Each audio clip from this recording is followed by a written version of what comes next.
Trump ਤੇ ਜਿਹੜੇ Schumer ਆ ਐਡਮਿਨਿਸਟ੍ਰੇਸ਼ਨ ਆ ਟਰੰਪ ਦਾ ਤੇ ਚੱਕ ਸ਼ੂਮਰ ਜੋ ਆ ਉਹ ਹੁਣ ਕਿਸੇ ਨਾ ਕਿਸੇ ਤਰ੍ਹਾਂ ਡੀਲ ਬਣਾਉਣ ਦੀ ਕੋਸ਼ਿਸ਼ ਕਰ ਰਹੇ ਆ ਤਾਂ ਕਿ ਜਿਹੜੀ ਗਵਰਨਮੈਂਟ ਆ ਉਹ ਸ਼ਟ ਡਾਊਨ ਨਾ ਹੋਵੇ। ਆਈਸ ਦੇ ਜੋ ਕੁਝ ਸੰਬੰਧ ਵਿੱਚ ਵਾਪਰਿਆ ਮਿਨੇਆਪੋਲਿਸ ਦੇ ਵਿੱਚ, ਚਾਹੇ ਉਹ ਲਾਸ ਐਂਜਲਸ ਜਾਂ ਨਿਊਯਾਰਕ ਦੇ ਵਿੱਚ, ਸੋ ਕਾਫੀ ਲੋਕ ਅਪਸੈਟ ਹੈਗੇ ਆ। ਖਾਸ ਕਰਕੇ ਜਿਹੜੇ ਡੈਮੋਕ੍ਰੇਟਸ ਆ, ਉਹ ਕਹਿੰਦੇ ਭਈ ਜੇ ਆਈਸ ਦੇ ਆਪਰੇਸ਼ਨਸ ਦੇ ਵਿੱਚ ਚੇਂਜਸ ਨਹੀਂ ਆਉਂਦੀਆਂ ਤੇ ਅਸੀਂ ਗਵਰਨਮੈਂਟ ਸ਼ਟਡਾਊਨ ਕਰਾਂਗੇ ਤੇ ਕਿਸੇ ਤਰ੍ਹਾਂ ਦੀ ਜਿਹੜੀ ਫੰਡਿੰਗ ਆ ਉਹ ਆਈਸ ਨੂੰ ਨਹੀਂ ਦੇਣ ਦੇਵਾਂਗੇ। ਸੋ ਉਹਦੇ ਸੰਬੰਧ ਦੇ ਵਿੱਚ ਬੈਕਡੋਰ ਜੋ ਡੀਲਸ ਆ ਉਹ ਚੱਲ ਰਹੀਆਂ, ਜਦ ਕਿ ਦੂਸਰੇ ਪਾਸੇ ਟੌਮ ਹੋਮਨ ਆ ਜੋ ਬਾਰਡਰ ਸਿਕਿਉਰਿਟੀ ਦੇ ਵਜ਼ਾਰ ਹੈਗੇ ਆ, ਉਹ ਪਹੁੰਚੇ ਹੋਏ ਆ ਮਿਨੇਆਪੋਲਿਸ ਦੇ ਵਿੱਚ ਤੇ ਉਹਨਾਂ ਨੇ ਵੀ ਅੱਜ ਸਟੇਟਮੈਂਟ ਜਾਰੀ ਕੀਤੀ ਆ ਵੀ ਅਸੀਂ ਇੰਪਰੂਵਮੈਂਟਸ ਕਰ ਰਹੇ ਆ ਆਈਸ ਦੇ ਆਪਰੇਸ਼ਨਸ ਦੇ ਵਿੱਚ। ਤੇ ਨਾਲ ਦੀ ਨਾਲ ਵਾਈਟ ਹਾਊਸ ਇਮੀਗ੍ਰੇਸ਼ਨ ਏਜੰਟਸ ਦੀ ਜੋ ਪ੍ਰੈਜ਼ੈਂਸ ਆ ਮਿਨੇਆਪੋਲਿਸ ਦੇ ਵਿੱਚ, ਉਹ ਵੀ ਘਟਾ ਰਿਹਾ ਹੈਗਾ। ਟਰੰਪ ਤੇ ਜਿਹੜੇ ਸ਼ੂਮਰ ਆ ਐਡਮਿਨਿਸਟ੍ਰੇਸ਼ਨ ਟਰੰਪ ਦਾ ਤੇ ਚੱਕ ਸ਼ੂਮਰ ਜੋ ਆ ਉਹ ਹੁਣ ਕਿਸੇ ਨਾ ਕਿਸੇ ਤਰ੍ਹਾਂ ਡੀਲ ਬਣਾਉਣ ਦੀ ਕੋਸ਼ਿਸ਼ ਕਰ ਰਹੇ ਆ ਤਾਂ ਕਿ ਜਿਹੜੀ ਗਵਰਨਮੈਂਟ ਆ ਉਹ ਸ਼ਟ ਡਾਊਨ ਨਾ ਹੋਵੇ। ਆਈਸ ਦੇ ਜੋ ਕੁਝ ਸੰਬੰਧ ਵਿੱਚ ਵਾਪਰਿਆ ਮਿਨੇਆਪੋਲਿਸ ਦੇ ਵਿੱਚ, ਚਾਹੇ ਉਹ ਲਾਸ ਐਂਜਲਸ ਜਾਂ ਨਿਊਯਾਰਕ ਦੇ ਵਿੱਚ, ਸੋ ਕਾਫੀ ਲੋਕ ਅਪਸੈਟ ਹੈਗੇ ਆ। ਖਾਸ ਕਰਕੇ ਜਿਹੜੇ ਡੈਮੋਕ੍ਰੇਟਸ ਆ, ਉਹ ਕਹਿੰਦੇ ਭਈ ਜੇ ਆਈਸ ਦੇ ਆਪਰੇਸ਼ਨਸ ਦੇ ਵਿੱਚ ਚੇਂਜਸ ਨਹੀਂ ਆਉਂਦੀਆਂ ਤੇ ਅਸੀਂ ਗਵਰਨਮੈਂਟ ਸ਼ਟਡਾਊਨ ਕਰਾਂਗੇ ਤੇ ਕਿਸੇ ਤਰ੍ਹਾਂ ਦੀ ਜਿਹੜੀ ਫੰਡਿੰਗ ਆ ਉਹ ਆਈਸ ਨੂੰ ਨਹੀਂ ਦੇਣ ਦੇਵਾਂਗੇ। ਸੋ ਉਹਦੇ ਸੰਬੰਧ ਦੇ ਵਿੱਚ ਬੈਕਡੋਰ ਜੋ ਡੀਲਸ ਆ ਉਹ ਚੱਲ ਰਹੀਆਂ, ਜਦ ਕਿ ਦੂਸਰੇ ਪਾਸੇ ਟੌਮ ਹੋਮਨ ਆ ਜੋ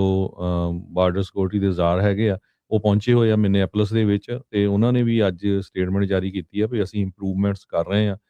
ਆਈਸ ਦੇ ਆਪਰੇਸ਼ਨਸ ਦੇ ਵਿੱਚ। ਤੇ ਨਾਲ ਦੀ ਨਾਲ ਵਾਈਟ ਹਾਊਸ ਇਮੀਗ੍ਰੇਸ਼ਨ ਏਜੰਟਸ ਦੀ ਜੋ ਪ੍ਰੈਜ਼ੈਂਸ ਆ ਮਿਨੇਆਪੋਲਿਸ ਦੇ ਵਿੱਚ, ਉਹ ਵੀ ਘਟਾ ਰਿਹਾ ਹੈਗਾ। ਟਰੰਪ ਤੇ ਜਿਹੜੇ ਸ਼ੂਮਰ ਆ ਐਡਮਿਨਿਸਟ੍ਰੇਸ਼ਨ ਟਰੰਪ ਦਾ ਤੇ ਚੱਕ ਸ਼ੂਮਰ ਜੋ ਆ ਉਹ ਹੁਣ ਕਿਸੇ ਨਾ ਕਿਸੇ ਤਰ੍ਹਾਂ ਡੀਲ ਬਣਾਉਣ ਦੀ ਕੋਸ਼ਿਸ਼ ਕਰ ਰਹੇ ਆ ਤਾਂ ਕਿ ਜਿਹੜੀ ਗਵਰਨਮੈਂਟ ਆ ਉਹ ਸ਼ਟ ਡਾਊਨ ਨਾ ਹੋਵੇ।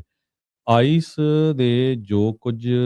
ਸੰਬੰਧ ਵਿੱਚ ਵਾਪਰਿਆ ਮਿਨੇਆਪੋਲਿਸ ਦੇ ਵਿੱਚ, ਚਾਹੇ ਉਹ ਲਾਸ ਐਂਜਲਸ ਜਾਂ ਨਿਊਯਾਰਕ ਦੇ ਵਿੱਚ,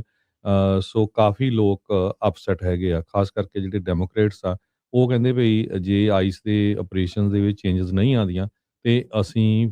ਗਵਰਨਮੈਂਟ ਸ਼ਟਡਾਊਨ ਕਰਾਂਗੇ ਤੇ ਕਿਸੇ ਤਰ੍ਹਾਂ ਦੀ ਜਿਹੜੀ ਫੰਡਿੰਗ ਆ ਉਹ ਆਈਸ ਨੂੰ ਨਹੀਂ ਦੇਣ ਦੇਵਾਂਗੇ। ਸੋ ਉਹਦੇ ਸੰਬੰਧ ਦੇ ਵਿੱਚ ਬੈਕਡੋਰ ਜੋ ਡੀਲਸ ਆ ਉਹ ਚੱਲ ਰਹੀਆਂ, ਜਦ ਕਿ ਦੂਸਰੇ ਪਾਸੇ ਟੌਮ ਹੋਮਨ ਆ ਜੋ ਬਾਰਡਰ ਸਿਕਿਉਰਿਟੀ ਦੇ ਵਜ਼ਾਰ ਹੈਗੇ ਆ, ਉਹ ਪਹੁੰਚੇ ਹੋਏ ਆ ਮਿਨੇਆਪੋਲਿਸ ਦੇ ਵਿੱਚ ਤੇ ਉਹਨਾਂ ਨੇ ਵੀ ਅੱਜ ਸਟੇਟਮੈਂਟ ਜਾਰੀ ਕੀਤੀ ਆ ਵੀ ਅਸੀਂ ਇੰਪਰੂਵਮੈਂਟਸ ਕਰ ਰਹੇ ਆ ਆਈਸ ਦੇ ਆਪਰੇਸ਼ਨਸ ਦੇ ਵਿੱਚ। ਤੇ ਨਾਲ ਦੀ ਨਾਲ ਵਾਈਟ ਹਾਊਸ ਇਮੀਗ੍ਰੇਸ਼ਨ ਏਜੰਟਸ ਦੀ ਜੋ ਪ੍ਰੈਜ਼ੈਂਸ ਆ ਮਿਨੇਆਪੋਲਿਸ ਦੇ ਵਿੱਚ, ਉਹ ਵੀ ਘਟਾ ਰਿਹਾ ਹੈਗਾ। ਟਰੰਪ ਤੇ ਜਿਹੜੇ ਸ਼ੂਮਰ ਆ ਐਡਮਿਨਿਸਟ੍ਰੇਸ਼ਨ ਟਰੰਪ ਦਾ ਤੇ ਚੱਕ ਸ਼ੂਮਰ ਜੋ ਆ ਉਹ ਹੁਣ ਕਿਸੇ ਨਾ ਕਿਸੇ ਤਰ੍ਹਾਂ ਡੀਲ ਬਣਾਉਣ ਦੀ ਕੋਸ਼ਿਸ਼ ਕਰ ਰਹੇ ਆ ਤਾਂ ਕਿ ਜਿਹੜੀ ਗਵਰਨਮੈਂਟ ਆ ਉਹ ਸ਼ਟ ਡਾਊਨ ਨਾ ਹੋਵੇ। ਆਈਸ ਦੇ ਜੋ ਕੁਝ ਸੰਬੰਧ ਵਿੱਚ ਵਾਪਰਿਆ ਮਿਨੇਆਪੋਲਿਸ ਦੇ ਵਿੱਚ, ਚਾਹੇ ਉਹ ਲਾਸ ਐਂਜਲਸ ਜਾਂ ਨਿਊਯਾਰਕ ਦੇ ਵਿੱਚ,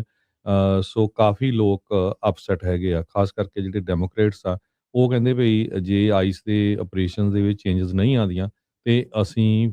ਗਵਰਨਮੈਂਟ ਸ਼ਟਡਾਊਨ ਕਰਾਂਗੇ ਤੇ ਕਿਸੇ ਤਰ੍ਹਾਂ ਦੀ ਜਿਹੜੀ ਫੰਡਿੰਗ ਆ ਉਹ ਆਈਸ ਨੂੰ ਨਹੀਂ ਦੇਣ ਦੇਵਾਂਗੇ। ਸੋ ਉਹਦੇ ਸੰਬੰਧ ਦੇ ਵਿੱਚ ਬੈਕਡੋਰ ਜੋ ਡੀਲਸ ਆ ਉਹ ਚੱਲ ਰਹੀਆਂ, ਜਦ ਕਿ ਦੂਸਰੇ ਪਾਸੇ ਟੌਮ ਹੋਮਨ ਆ ਜੋ